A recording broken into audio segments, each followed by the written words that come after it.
किसान साथियों नमस्कार, आप सभी का स्वागत है एक और नई वीडियो में हमारे YouTube चैनल बेस्ट फर्टिगेशन पर। आज के इस वीडियो में हम बात करेंगे पेठे की खेती के ऊपर। किसान साथियों, पेठे की खेती एक ऐसी खेती है जिसे आप बहुत कम खर्च में कर सकते हो और अच्छा मुनाफा और अच्छी पैदावार आप इससे प्राप्त कर सकते हो।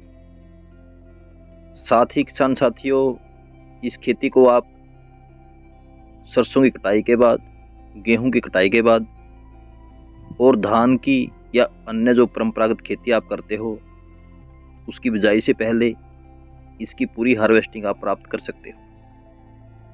पेठे की खेती में समय बहुत कम लगता है, लागत बहुत कम लगती है, पैदावार बहुत अच्छी होती है और आपकी मेहनत भी बहुत कम लगती है। हम बात करें पेठे की खेती में यदि मजदूरी की, लेबर कॉस्ट भी बहुत कम होती है।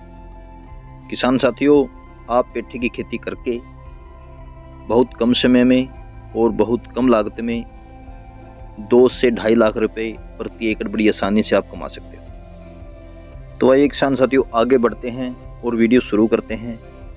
वीडियो को पूरा और ध्यानपूर्वक देखिएगा। संपूर्ण जानकारी हम आपको देने वाले हैं कि किस प्रकार से आप पेठे की खेती या कद्दू की खेती करके अच्छा मंडी भाव ले सकते हो, अच्छी पैदावार प्राप्त कर सकते हो। और यदि आपके खेत सरसों की कटाई के बाद या गेहूं की कटाई के बाद, धान की रोपाई से पहले या अन्य खेती लगाने से पहले खाली रहते हैं, तो इस समय के बीच में किस प्रकार से आप पेठे की खेती करके अच्छा और अधिक मुनाफा प्राप्त कर सकते हो और अपने खेत में 2 फसलों के साथ साथ एक तीसरी फसल के रूप में पेठे की खेती कर सकते हो। तो चलिए आगे बढ़ते हैं और सबसे पहले हम बात करते हैं बेसल डोज के बारे में। तो यहाँ पर बेसल डोज के रूप में आपको लेना है 60 kg DAP, 2 bag single super, 5 kg Regent और इसके साथ यदि आपके पास गोबर का खाद उपलब्ध है तो 4 ट्रैली प्रति एकड़ गोबर का खाद आप अपने खेत के अंदर जरूर डालें। इससे आपकी फसल की पैदावार भी अच्छी होगी और आपकी जो फ्रूट क्वालिटी है वो बहुत अच्छी आपको मिलेगी। बेसल डोज देने के बाद किसान साथियों, आपको खेत को तैयार करना है। खेत तैयार करते समय सबसे पहले आपको कल्टीवेटर से 2 या 3 गहरी जुताई करनी है। उसके पश्चात आपको रूटावेटर से मिट्टी को अच्छी तरीके से भुरभुरा बना लेना है। जिस प्रकार से किसान साथियों हम लौकी की और तोरी की बिजाई करते हैं, उनके बेड बनाते हैं यानी कि नालियां बनाते हैं 10-10 फीट की दूरी पर, उसी प्रकार से आपको 10-10 फीट की दूरी पर जिनके अंदर से आप सिंचाई करेंगे वो नालियां बना लेनी है और इन नालियों के दोनों तरफ आपको ऊपर की ओर बीज को लगाना है। अब हम बात करते हैं सीड सिलेक्शन की। तो किसान साथियों, यह बहुत इम्पोर्टेंट होता है। आपको सीड सिलेक्शन करते समय आपके क्षेत्र में जो किसान पेठे की खेती पहले से कर रहे हैं, आप उनसे जाकर मिल सकते हो और आपके क्षेत्र के मुताबिक अच्छी पैदावार देने वाली जो सीड वैरायटी हैं उनके बारे में जान सकते हो। इसके अलावा किसान साथियों, आप आपके क्षेत्र में जो दुकानदार सब्जियों के सीड का काम करता है उनसे जाकर आप मिल सकते हो और आपके क्षेत्र में अच्छी पैदावार देने वाले पेठा या कद्दू के सीड को खरीद सकते हो। इसके अलावा पेठे की अच्छी पैदावार देने वाले कुछ सीडों का चयन करके उनके लिंक हम नीचे डाल देंगे। उस लिंक से जाकर आप उसे ऑनलाइन परचेज कर सकते हो।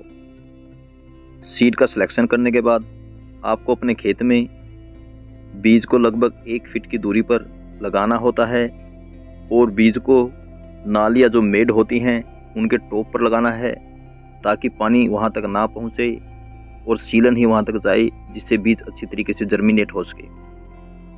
जिस समय आप पहली सिंचाई करते हो किसान साथियों, उस समय विशेष ध्यान रखना होता है इस बात का कि सिंचाई मेडों या नालियों के ऊपर तक ना जाए, जिससे आपके बीज को जर्मिनेट होने में दिक्कत आ सकती है। इसीलिए सिंचाई आपको इस प्रकार से करनी है कि पानी मेडों से लगभग 5 से 6 इंच नीचे रहे और पर्याप्त सीलन ही नमी टॉप तक जाए, जिससे आपका जर्मिनेशन 100% अच्छा होगा। आपकी पहली सिंचाई के पश्चात 5 से 6 दिन बाद पूरा सीड जर्मिनेट हो जाता है, उसके पश्चात काम शुरू होता है स्प्रे का। तो उस समय किसान साथियों आपको स्प्रे के रूप में लेना है साफ पाउडर। साफ पाउडर के एक हल्के स्प्रे आप इस समय अपनी फसल के अंदर निकाल सकते हो, जिससे आपकी फसल में यदि कोई फंगस वगैरह की दिक्कत है तो वो ठीक हो जाएगी और सभी पौधे ग्रोथ की ओर चल पड़ेंगे।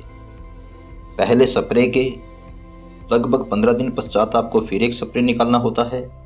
इस समय आपको फंगीसाइड के रूप में लेना है बावास्टीन, और उसके साथ इंसेक्टिसाइड के रूप में आपको ऐड करना है कॉन्फिडोर।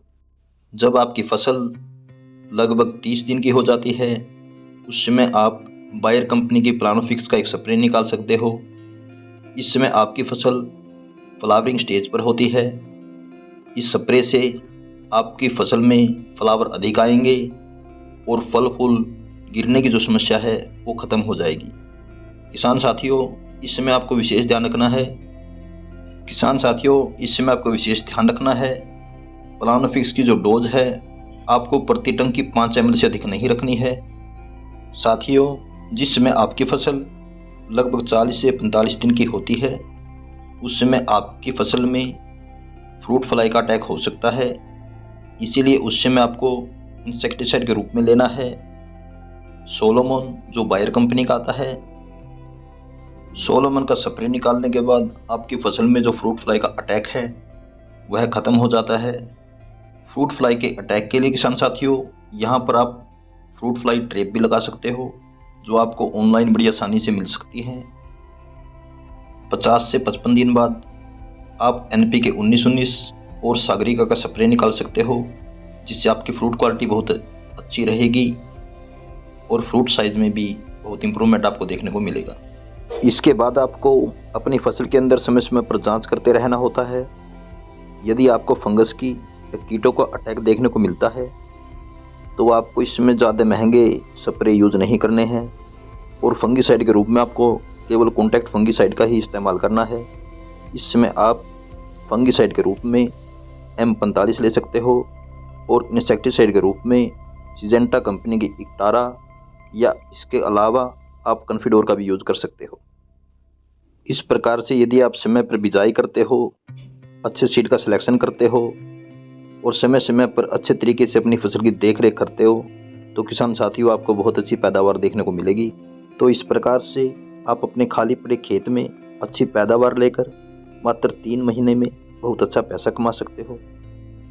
हमारे बताए गए तरीके से यदि आप पेठे की खेती करते हो तो बहुत कम समय में और अच्छा मुनाफा निश्चित रूप से आप कमा पाओगे। किसान साथियों, मैं उम्मीद करता हूँ मेरे द्वारा दी गई जानकारी आपके लिए पर्याप्त होगी, लाभकारी होगी। इसी उम्मीद और विश्वास के साथ जय हिंद, जय भारत।